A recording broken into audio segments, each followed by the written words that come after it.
So, to break down what it takes to learn the skills of acting, I like to look at what I call the six essential pillars of acting.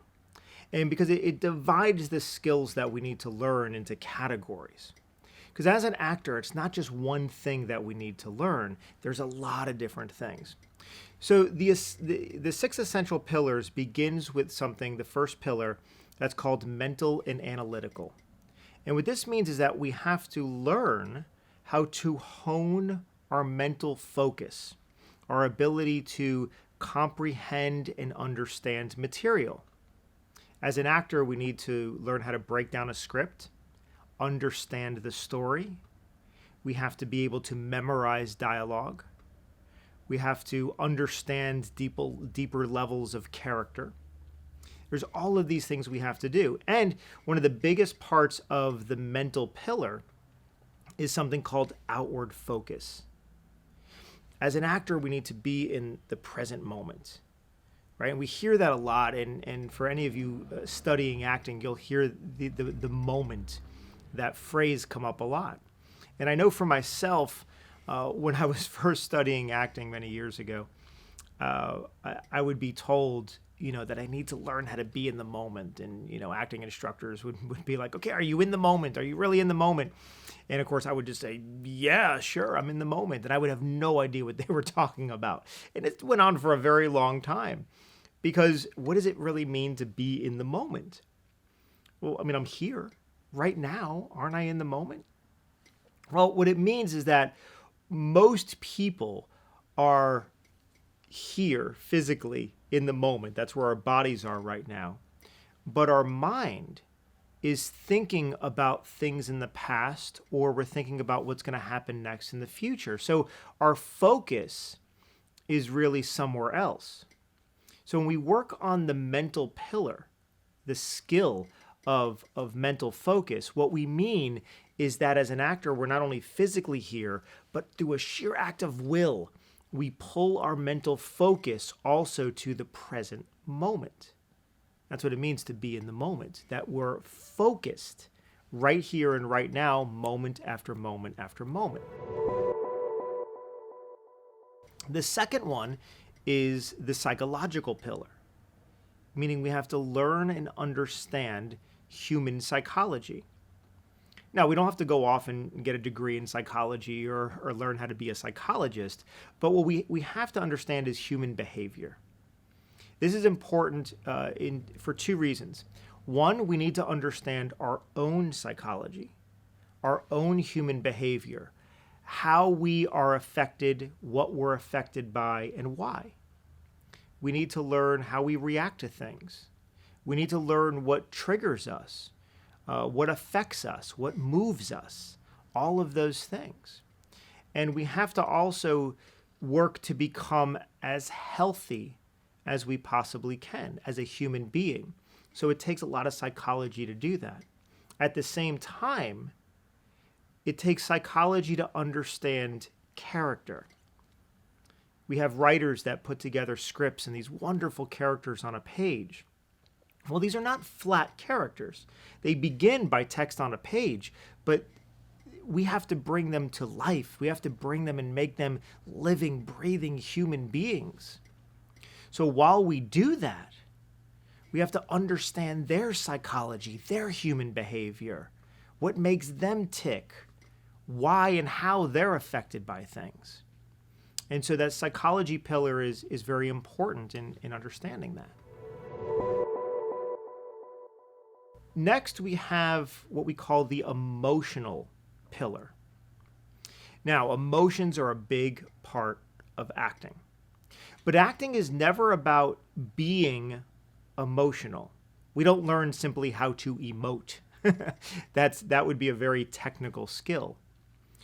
But it goes along with the psychological pillar and the mental pillar. It goes along with that in that we have to learn what affects us, how we can allow ourselves to be affected in the moment, and then to allow ourselves to embrace our own emotional life and then allow it to express. So there's a vulnerability to that. And we spend a lot of time as actors on these first three pillars. These are really the foundational pillars of acting that we work for years and years and years.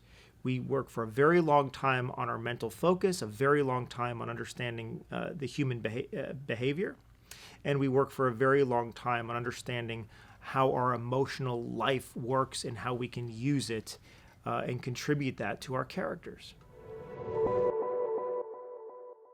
Then we get into three other pillars, which are more technical in nature. The next is voice, the vocal pillar. Well, as an actor, we use our voice.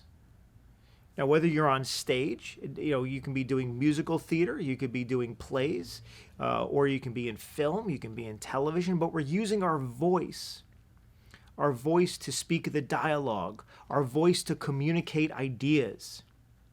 If you're in commercials or you're doing voiceover work or you're doing animation, we're using our voice. So as an actor, we need to learn how the voice helps tell a story. And the way we use our voice through vocal clarity, through learning how to enunciate properly, learning how to speak in a way to be understood, that helps the overall performance as an actor. Next is the physical pillar, physicality.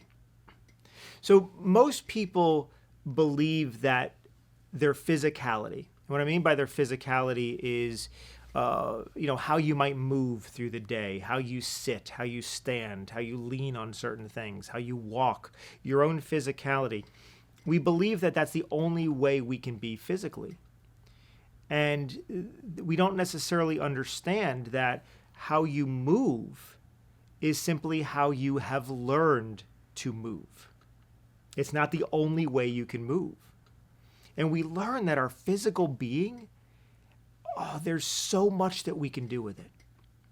By just standing in a different posture, by sitting up straight, or by slouching, by having this feeling our body move in a different physical way informs how we feel.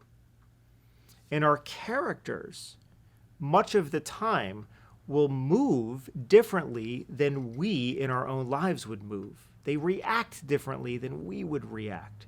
So we study physicality and in a lot of very creative and fun ways, but we learn how we can move differently for the character in order to tell a better, deeper story.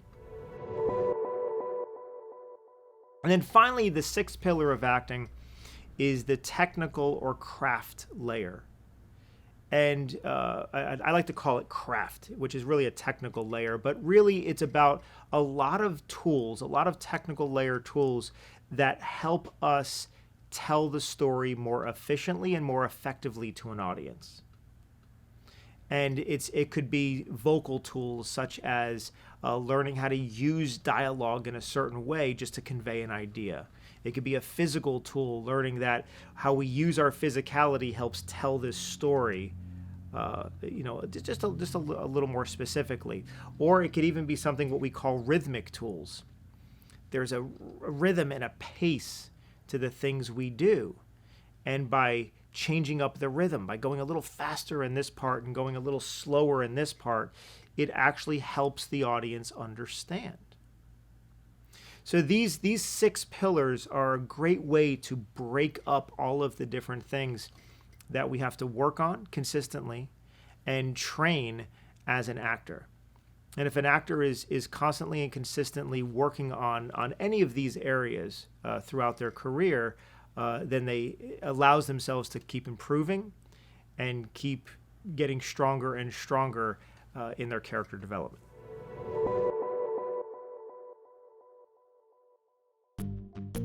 If you like this video and want to see more, make sure to like and subscribe and let us know in the comments what other topics you would like us to talk about. Check out truthfulactingonline.com for our online acting training courses. See you next time at Truthful Acting.